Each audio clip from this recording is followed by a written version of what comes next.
Olá, boa tarde. Você vai saber hoje no Jogo Aberto Rio. Renato confirma o Washington, Dodô e Leandro Amaral contra o Cardoso Moreira. Vasco estreia no torneio de Dubai. Presidente do Botafogo pode ser preso e o seu clube em primeiro lugar.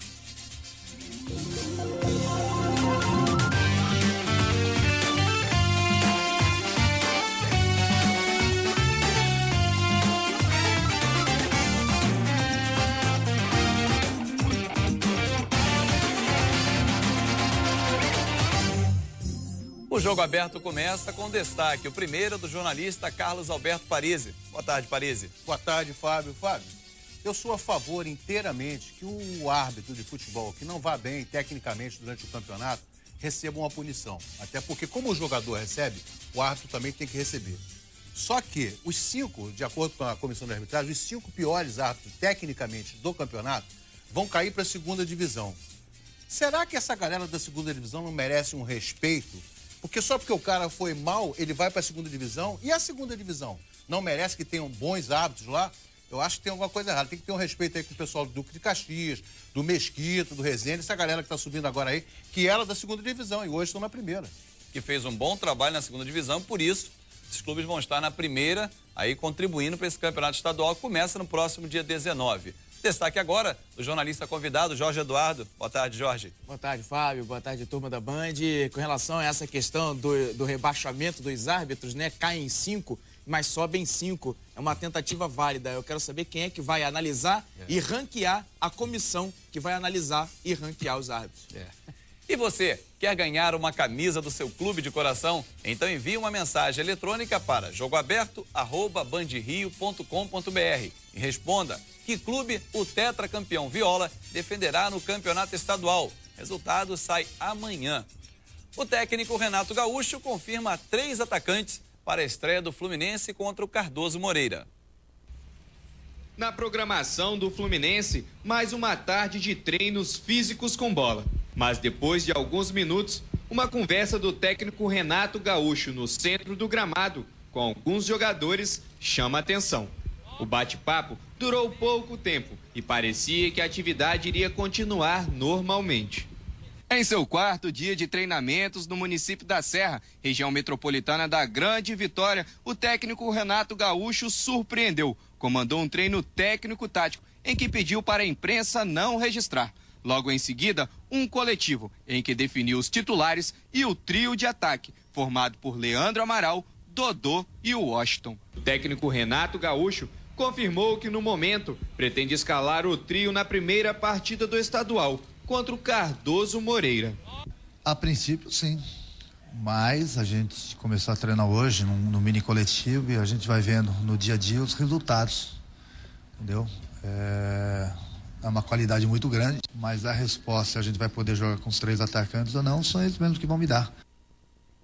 Carlos Alberto Parisi, a gente até debateu isso aqui ontem, mas eu acho que só porque o Cardoso Moreira estreia, se fosse o Flamengo, eu acho que o Renato pisaria um pouquinho no freio, não colocaria 3 atacantes, né? Sem menosprezar o Cardoso Moreira, mas é que eu digo assim, a responsabilidade é diferente. O Renato, eu acho que ele vai jogar com os 3 atacantes mesmo contra os grandes. Sempre? Eu acho. Deixa eu dizer por causa de quê. Isso aí foi natural que aconteceu ontem, falta de entrosamento. Se já tivesse entrosado os 3, não precisava treinar. O coletivo acabou 1-0 com o gol do Washington. Mas isso é normal, os caras estão voltando agora a temporada, nunca jogaram junto, o Washington, Dodô, Leandro Amaral, e tem que entrosar, inclusive, a forma de jogar desses 3 jogadores, porque eles estão jogando mais ou menos fora das características. Um vai ter que sair fora da característica normal. Então, o que acontece? Eu acho que o Renato está armando o time para frente. Ele é um cara, eu gosto do Renato por causa disso. O Renato não está pensando em se defender, está pensando em atacar. Eu sou favorável, totalmente favorável ao futebol que pensa em atacar. Porque o motivo principal do futebol, o objetivo principal é fazer gol. Tomar é consequência. O que leva o torcedor ao estádio, eu acho que é o gol, né, o Jorge? E principalmente o ídolo. Esses 3, o Washington, Leandro Amaral e Dodô, vão dividir também idolatria tricolor? Acho que vai ficar dividido com a torcida? O que o fornecedor de material esportivo vai vender de camisa, sobretudo com esses 3 números de frente. Agora, normalmente, um time ele é montado de trás para frente, né? Defesa, começa pela defesa, vai para o meio campo e ataque. O Fluminense pode se dar o luxo de já ter uma defesa formada do ano passado, um sistema defensivo também com os volantes, com os homens de meio campo, e aí ter o luxo de poder trabalhar efetivamente em cima do ataque. E eu acho que o ataque pro Fluminense, nesse caso, é a melhor defesa, né? E foi a dor de cabeça do Fluminense em 2007, Paris, o ataque do Fluminense, porque, por exemplo, o artilheiro foi o Thiago Neves na temporada com 14 gols. Só o Dodô fez mais de 20 pelo Botafogo. Fabinho, o Fluminense fez umas apostas no ano passado que até todo mundo achou que ia dar certo, tipo o Cícero, o Soares, acabou com o Somália, Adriano Magrão.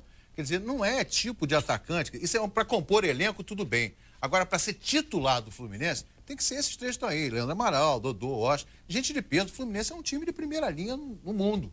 Agora vai ser aquele resgate, Jorge, da década de 60, de 70, que o jogo acabava 7-4, 7-5. O Fluminense vai fazer muito gol, mas corre um risco de também levar muitos gols? Não sei se corre o risco de levar muitos gols, não. Eu gostei da formação do ano passado com 3 zagueiros, jogando o Luiz Alberto, Thiago Silva, jogando o Roger, que é um cara de experiência. Agora, tomara, né? Tomara que a gente resgate essa história de, tudo bem, vai tomar muito gol, mas vai fazer muito gol. Tomara que o Fluminense parta realmente com um rolo compressor para cima dos adversários e force os adversários também a jogar tão bonito e tão ofensivamente quanto o próprio Fluminense. E, Fábio, a gente ainda se lembra, só para complementar, o Santos, antigamente, o próprio Botafogo, jogava para frente.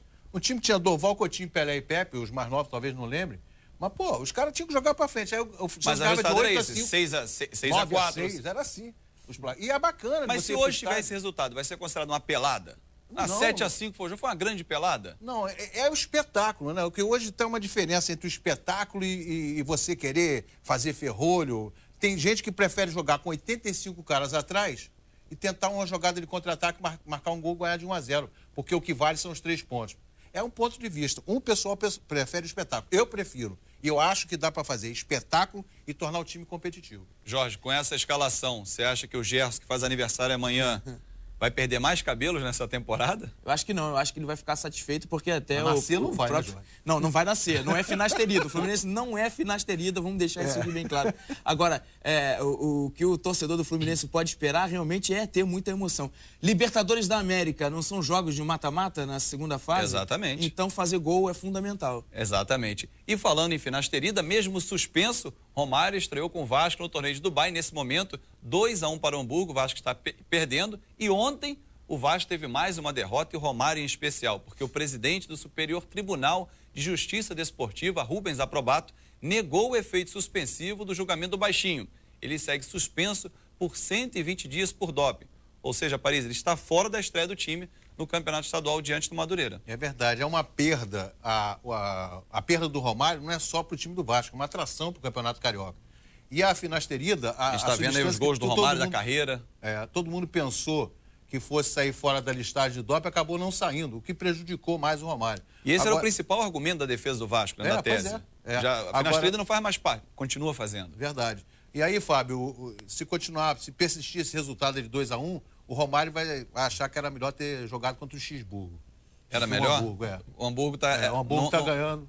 Agora, essa pré-temporada, Jorge, você acha que vai atrapalhar do Vasco, esse torneio fora, essa viagem, vai desgastar para a estreia contra o Madureira dia 19, ou melhor, dia 20, no Vasco estreia? Desgasta, atrapalha, porque por mais que haja agora uma ligação direta entre o Brasil e Dubai, são 14 horas para ir, são 14 horas para voltar, isso aí já dá quase mais ou menos 30 horas de desgaste. O Vasco chegou, treinou pouquinho, já está jogando, quer dizer, está pagando o preço de não ter um entrosamento estabelecido na pré-temporada. O time ainda está muito duro por conta dos trabalhos físicos. Enfim, vai ser prejudicado bastante com relação a ritmo de jogo, a organização dentro de campo, como está pagando agora o preço. E acho que quando voltar, já volta em cima da competição e não vai ter muito tempo. Vai ser a competição que vai dar ao Vasco da Gama aquele lastro de posicionamento, de organização tática, e isso é perigoso. O campeonato estadual para o torcedor do Vasco da Gama, esquece que vai ser um torneio só de preparação.